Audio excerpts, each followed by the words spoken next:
মেদিনীপুরের কোলাঘাটের একটি স্বেচ্ছাসেবী অরাজনৈতিক সংস্থা সংকেত ক্লাব ভোটদানে ভোটারদের উদ্বুদ্ধ করতে বিশেষ কর্মসূচি হাতে নিয়েছে। গানে, কথায়, কবিতায়, পথসভার মাধ্যমে তারা পৌঁছে যাচ্ছে পাড়ায়, হাটে বাজারে, মন্দির প্রাঙ্গণ থেকে মানুষের দ্বারে দ্বারে।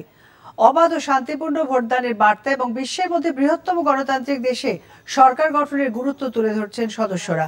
সকলকে নিজের মত অনুযায়ী স্বাধীন ও শান্তিপূর্ণভাবে ভোটাধিকার প্রয়োগে উৎসাহ দিতে প্ল্যাকার্ড, ব্যানার, ফেস্টুন, প্রচারপত্র, হারমোনিয়াম, খোল করতাল নিয়ে বিভিন্ন স্থানে ভোটার সচেতনতার কাজ করছে এই সংস্থা।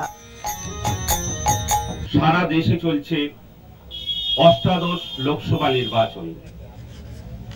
বিশ্বের বৃহত্তম গণতান্ত্রিক পরিকাঠামোয় লোকতন্ত্রের মহোৎসব। দেশ গঠনে আপনাদের একটি ভোটই যথেষ্ট। তাই আপনারা আপনাদের নিজেদের ভোট নিজেরা দিন, দেশ গঠনে অংশ নিন।